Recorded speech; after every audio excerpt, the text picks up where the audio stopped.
the top stories, the United Nations Economic Commission for Africa lauds Ethiopia for its proactive leadership in tackling climate change.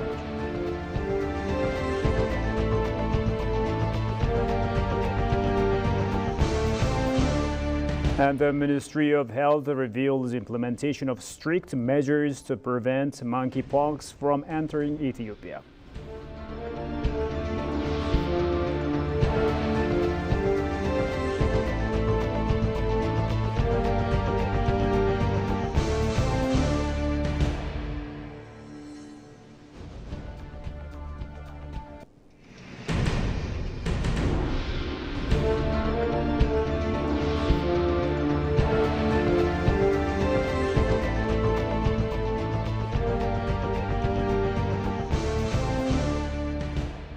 This is EBC World. Ladies and gentlemen, a very warm welcome to the news with me, Shfaraulaka, and thank you for watching us. Now, during its third regular session convened today, the National Digital Transformation Council of Ethiopia has reviewed the progress made on the implementation of the 5 Million Ethiopian Coders Initiative. During this session, the Council reviewed its ongoing work, the implementation of the 5 Million Ethiopian Coders Initiative, tasks related to the National IT Park, and the approval of the National Digital Strategy, Deputy Prime Minister Temesgen Tiruneh said. The 5 Million Ethiopian Coders Initiative was launched last month by Prime Minister Abiy Ahmed as part of the National Digital Ethiopia 2025 strategy, aimed at bridging digital skills gap. This project is designed to benefit 5 million citizens with digital technology training. The initiative is a collaborative effort between Ethiopia and the United Arab Emirates, aimed at training 5 million citizens in digital technology, artificial intelligence, and other related digitalization skills.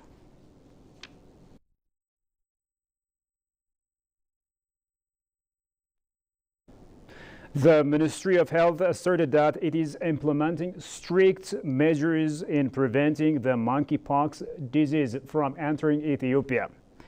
While briefing the media, Ethiopia's Minister of Health, Mekdes Daba, revealed that there has been no case of monkeypox in Ethiopia so far. However, she stated that since monkeypox has been declared a public health threat by the WHO, preventive measures are being implemented to prevent the disease from entering Ethiopia. These measures include enhancing surveillance at borders and selected areas, including laboratory capacity for diagnosing the disease and strengthening the expertise of health professionals. Director General of Ethiopian Public Health Institute, Masai Hailu for Sport, added that efforts to prevent the disease from entering Ethiopia will continue.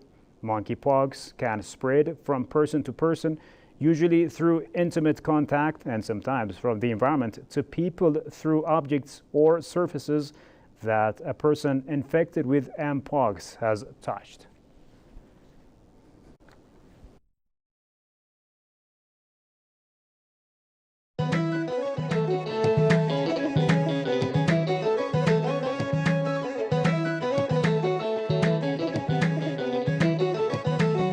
Ashenda is held every year after the end of Thosida, a 2-week fasting period that commemorates the Ascension of the Virgin Mary. The festival lasts from 3 days to 1 month, depending on the location and tradition. Ashenda is a way of expressing gratitude, joy, and solidarity.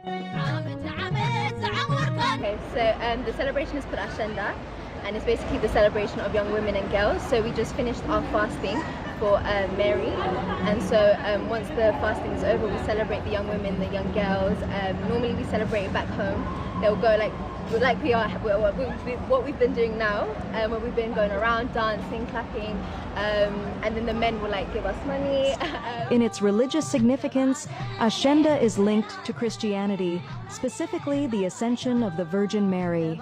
At the end of the 2-week-long Falseta fast, Virgin Tigrayan girls adorn themselves in stunning white attire, gami hairstyle, and vibrant jewelries.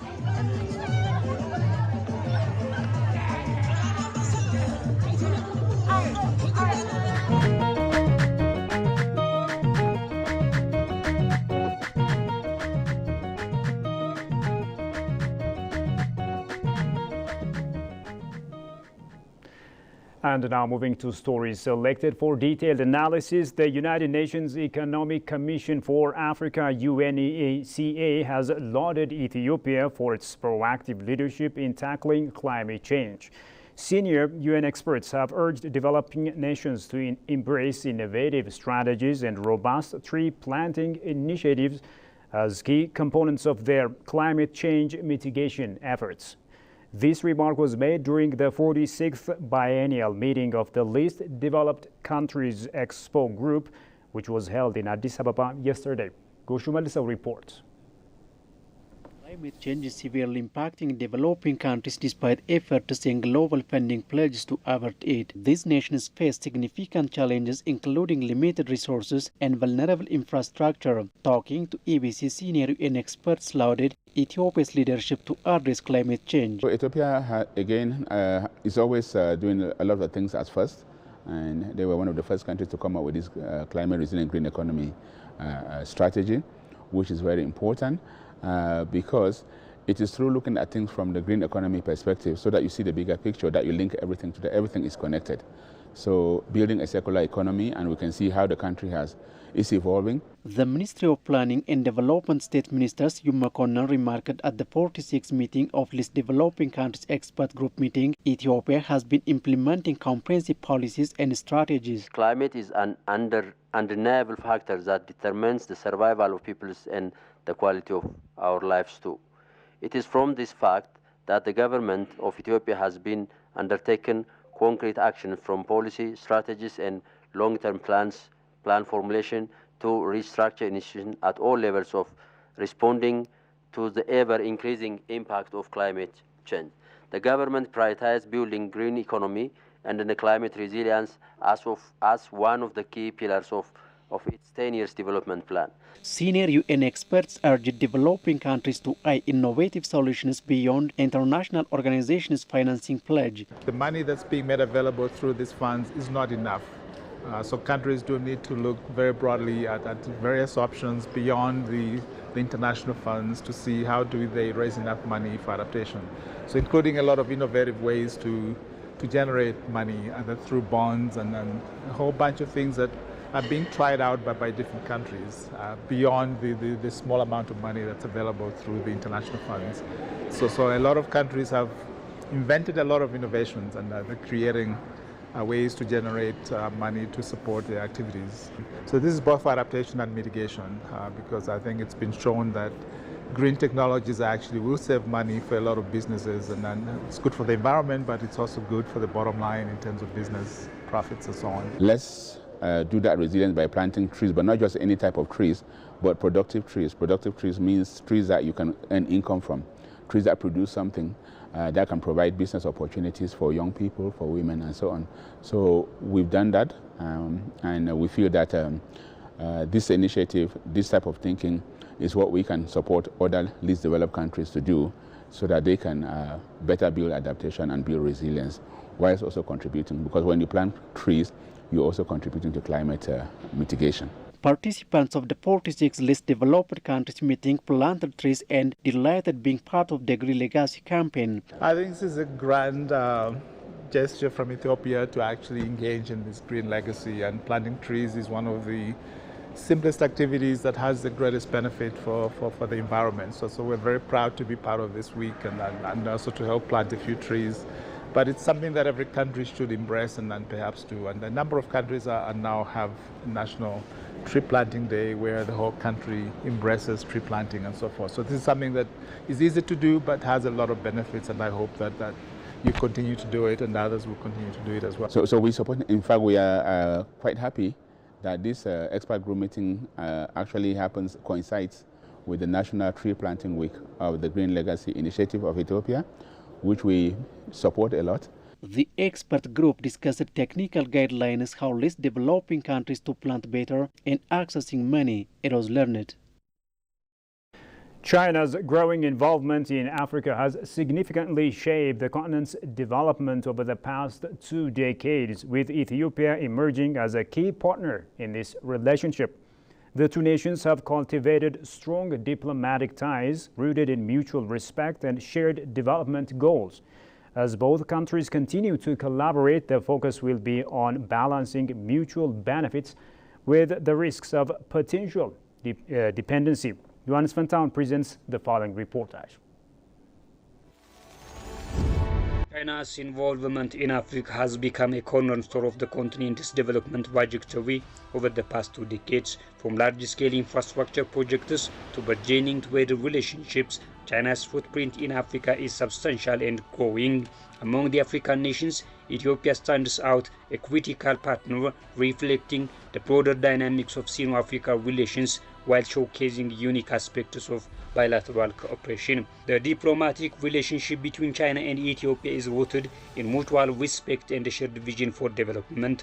Official ties date back to 1970, but it was in the 21st century that relations truly flourished, coinciding the China's going global strategy. Ethiopia, a key player in the African Union and home to its headquarters, has often been seen as a gateway to Africa for China, offering a strategic partner in the Horn of Africa.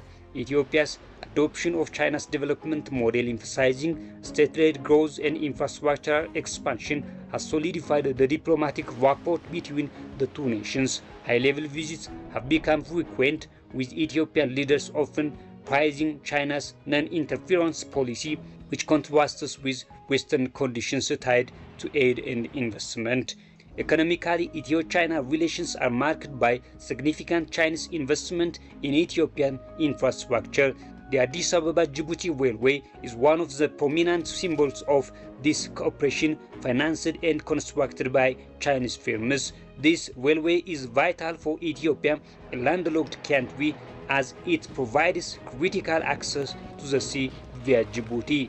Additionally, China is Ethiopia's largest trading partner, with bilateral trade reaching billions of dollars annually. China's imports from Ethiopia primarily include agricultural products such as coffee and oilseeds, while Ethiopia imports machinery, electronic and textile from China. However, this trade imbalance is a concern for Ethiopia, which is working to diversify its exports. China's investment have also fueled Ethiopia's infrastructure sector, particularly in the Hawassa Industrial Park, one of Africa's largest, where Chinese companies have established a strong presence. This aligns with Ethiopia's industrialization ambition and China's search for new infrastructure bases due to rising labor costs domestically. Development cooperation is a cornerstone of Ethio-China relations, with Chinese financial assistance playing a pivotal role in Ethiopia's infrastructure and urbanization drives. Beyond the railway, China has funded and constructed roads, bridges and public buildings, including the African Union headquarters in Addis Ababa.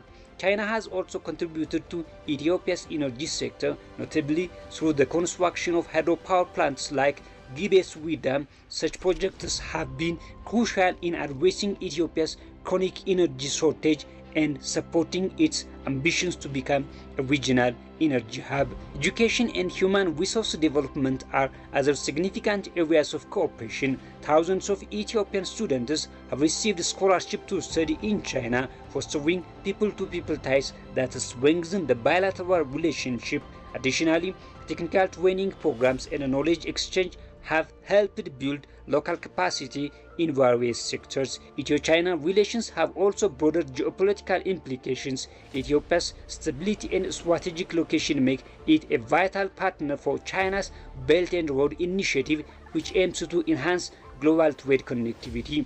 Through Ethiopia, China can extend its influence across the Horn of Africa, a region of increasing strategic importance given its proximity to key maritime routes. Moreover, Ethiopia's role in regional organizations like the Intergovernmental Authority on Development (IGAD) positions it as a key ally in China's broader Africa policy, which seeks to promote peace and development while securing China's economic interests. However, the deepening of Ethio-China relations is not without challenges.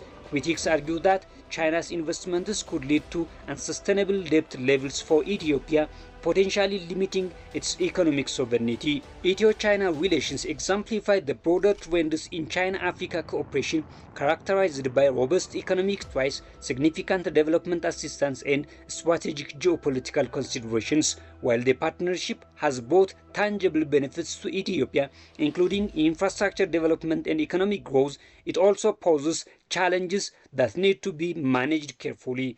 As both nations continue to navigate this relationship, the balance between mutual benefit and potential dependency will be crucial for the sustainability of their cooperation.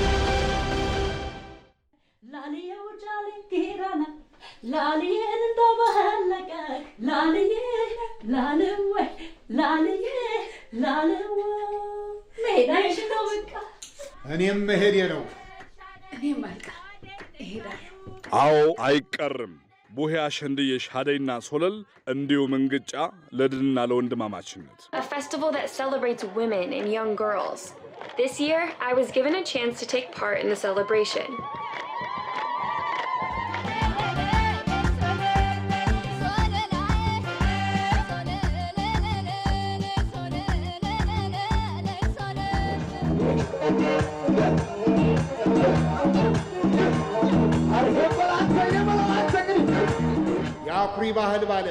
የአብሮነት ምድር የደግነት የአብሮነት ሚዛን ተምሳሌት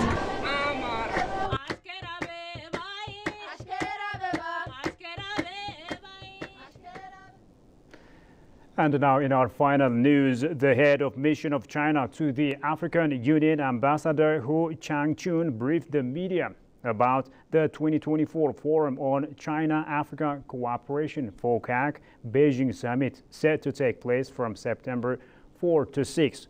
The ambassador disclosed that China and Africa will further deepen their cooperation and make new contributions in promoting the global modernization through the FOCAC. Tigisternisa has more on that from the Ethiopian News Agency.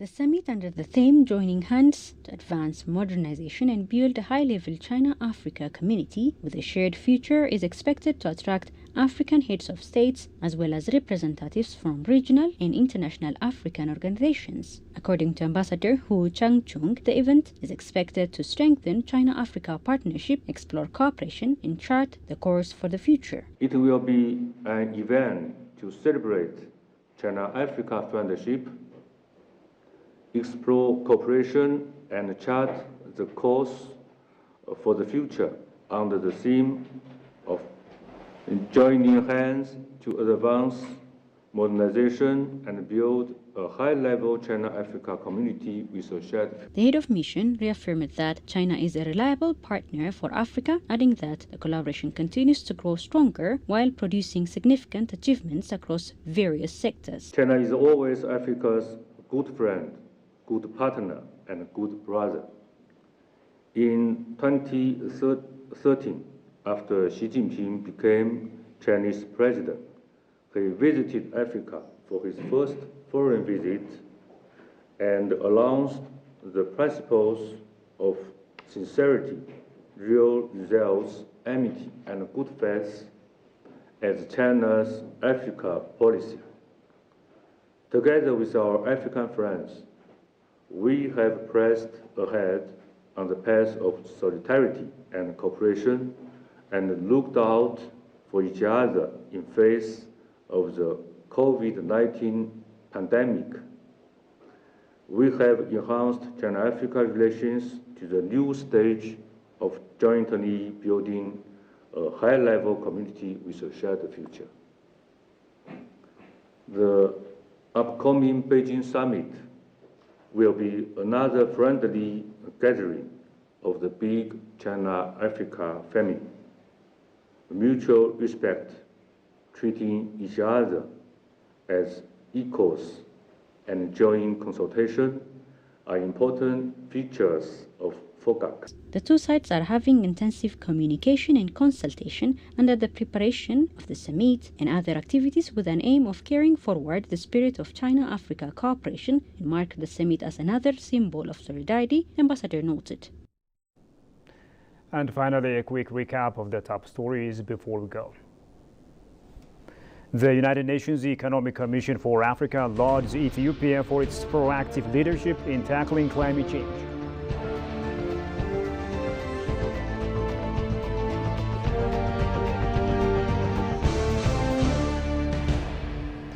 The Ministry of Health reveals implementation of strict measures to prevent monkeypox from entering Ethiopia. And that brings us to the end of today's news. Thank you for watching us. Bye-bye.